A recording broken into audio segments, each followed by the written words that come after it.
Bom dia, meninas abençoadas, maravilhosas. Hoje é sábado, véspera de Páscoa.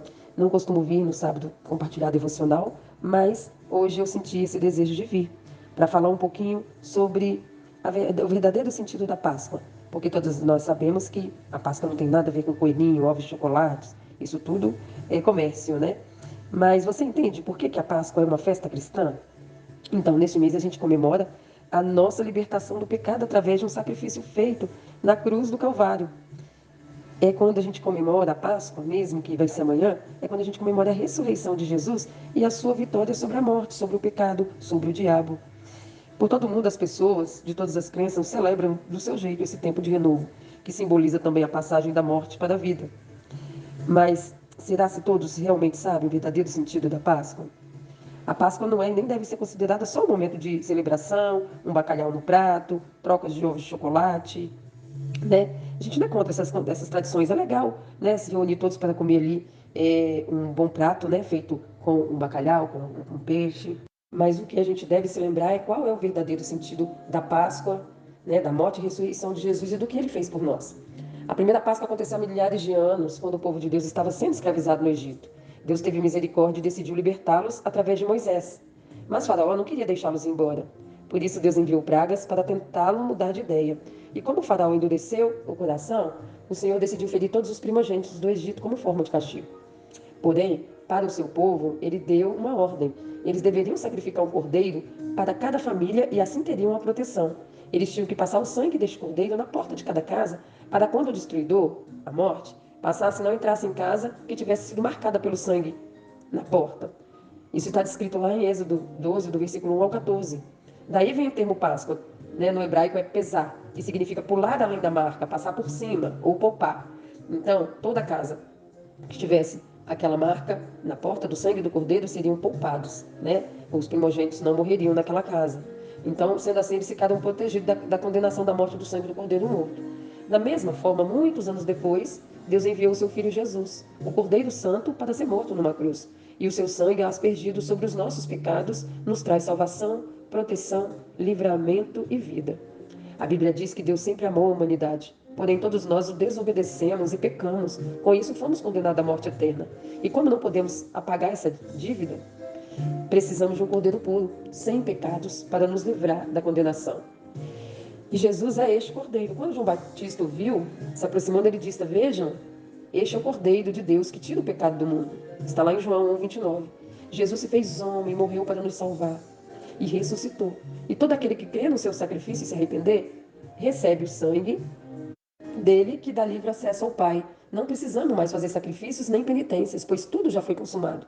O preço já foi pago por nós na cruz. Jesus é a verdadeira Páscoa e nada e ninguém pode substituí-lo. A Páscoa é um tempo para lembrarmos do amor e da misericórdia de Deus. É um momento de buscar uma mudança na maneira de pensar, de agir, de falar. Para isso precisamos abandonar o pecado, a falta de fé e tudo que nos afasta do Senhor. Devemos crer nas promessas de Jesus. Eu vim para que vocês tenham vida e a tenham abundância. Ele disse, está lá registrado em João 10:10. Nós não podemos nos conformar com as coisas desse mundo, mas sim permitir que sejamos transformados a cada dia pela palavra de Deus. Jesus foi morto, sim, mas ele ressuscitou ao terceiro dia. E ele fez isso para que pudéssemos crucificar a nossa natureza pecaminosa e ressuscitarmos para a vida que Deus tem para nós. Isso nos dará a vida eterna. Lá em Gálatas 6:8 diz assim: Quem semeia para a sua carne, da carne colherá destruição. Mas quem semeia para o Espírito, do Espírito colherá a vida eterna. Então, a importância da gente alimentar o nosso espírito, a nossa alma, é mais importante do que alimentar a carne. Quando aqui fala da carne, fala dos desejos da carne. Estamos falando do conformismo que a carne nos proporciona. A carne, ela deseja coisa fácil, ela não está nem aí para nada.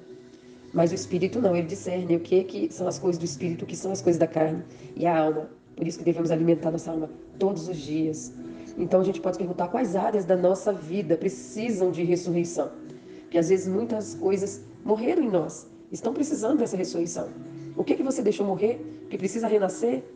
Talvez você precise ressuscitar a alegria de viver, a paz, a fé, os sonhos, a esperança, o otimismo, o perdão, o amor próprio, o amor ao próximo. Ao responder essas perguntas, você estará dizendo a Jesus: Senhor, agora eu entendo o verdadeiro motivo da sua morte e ressurreição. Por favor, transforme a minha vida. Eu creio em Ti como meu único e suficiente Salvador e agradeço por me dar a oportunidade de me tornar filho de Deus. Então, essa data é muito mais do que uma reunião em família, uma troca, como eu falei lá atrás. Essa data é uma data onde a gente precisa sim relembrar tudo que Jesus passou para que a gente seja confrontado em nossas mazelas, confrontado em nossas vidas e atitudes que muitas vezes estamos vivendo de forma tão acelerada que a gente não para pensar e refletir. Ontem eu vi uma transmissão pelo YouTube de um teatro muito grande sobre a paixão de Cristo. Já vi alguns filmes há mais tempo, já tinha muito tempo que eu não via nada a respeito. E ontem eu vi com a minha caçula, que vai fazer 10 anos agora, e ela nunca tinha visto cenas tão fortes, porque é um teatro muito bem feito e o momento de sofrimento de Jesus foi muito bem retratado. E você viu quanto que ele sofreu e era impossível assistir sem chorar, sem sentir, mesmo sabendo que era só uma encenação. Mas quando a gente entende que tudo aquilo aconteceu de verdade, e aí a minha filha, que é uma criança, olhou aquilo e ela também se sentiu aflita e ela falou assim: mamãe, mas por que que Jesus precisou sofrer tanto desse jeito? Aí ela ainda falou assim: mamãe, eu sei que era algo que ele precisava fazer, ele precisava vir para morrer, para nos salvar. Mas por que precisou ser tão dolorido? Por que que Deus permitiu que ele sofresse tanto, mamãe? Eles humilharam ele, eles bateram tanto nele. Ele ficou todo ensanguentado, mamãe. E a cruz, ele ficou pendurado na cruz. E aí, quando eu contei para ela um detalhe, que o teatro ele é muito grande, não tem como contar com todos os detalhes que a Bíblia narra. E aí eu falei com ela que quando a pessoa está morrendo, por ela está perdendo muito sangue, ela se desidrata e sente muita sede. E quando ele reclamou sede, ele na cruz, os soldados molharam a espuma em vinagre, deram vinagre para ele, no lugar de água. E aquilo ela ficou tão perplexa, ela falou assim: mamãe, que maldade. Ela falou assim: ele já tinha passado por tanta maldade. E até nesse momento eles ainda fizeram isso. Eu falei: sim, filha, eles fizeram isso. Ela falou assim: mamãe, eu não entendo por que ele teve que sofrer tanto. E na hora eu chorando, eu não tinha respostas. Depois passou alguns minutos, eu falei assim: sabe, filha, eu acho que ele precisou sofrer tanto assim. Talvez seja para que a gente, ao ler sobre esse sofrimento, ao ver uma cena retratada num teatro, num filme, a gente olhasse aquilo e não quisesse nunca mais pecar. Toda vez que a gente for cometer algo que é pecado, que entristece a Deus, a gente lembrar daquele sofrimento. Porque aquele sofrimento foi por causa dos nossos pecados. Foi para tirar a nossa culpa pelos nossos pecados. Então, toda vez que a gente vai cometer algo que é pecado, a gente lembrando de todo aquele sofrimento, a gente não vai ter coragem de pecar. Porque foi muito sofrimento, foi muito sofrimento. E hoje eu chamo a cada uma para fazer essa reflexão. Você tem prestado atenção nas suas atitudes? Você tem pensado o quanto Jesus sofreu para levar sobre si os nossos pecados? Você tem refletido sobre tudo que ele precisou passar para que nós não passássemos? Você tem hoje refletido que ele, sendo Deus, se despiu de toda a sua divindade e viveu como um de nós? Ele foi humilhado, ele foi traído, ele sofreu injúrias, ele sofreu tudo que um ser humano pode passar aqui nessa terra. Ele entende perfeitamente. Quando nós estamos tristes, quando estamos sendo humilhados, quando somos injustiçados, ele sabe. Ele sabe, por isso ele intercede por nós. Por isso, quando oramos, falamos no final em nome de Jesus. Porque só ele pode interceder ao Pai por nós. Então, no dia de hoje, eu quero chamar todos para uma reflexão sobre a Páscoa. E que nós possamos pedir a Jesus, no dia de hoje, que venha ressuscitar tudo aquilo que morreu em nós. Seja a fé, seja a vontade de viver, seja os sonhos, a esperança, o otimismo, o perdão, o amor próprio, o amor próximo. Seja o que tenha morrido na sua vida. Que Jesus possa hoje fazer ressuscitar para uma novidade de vida.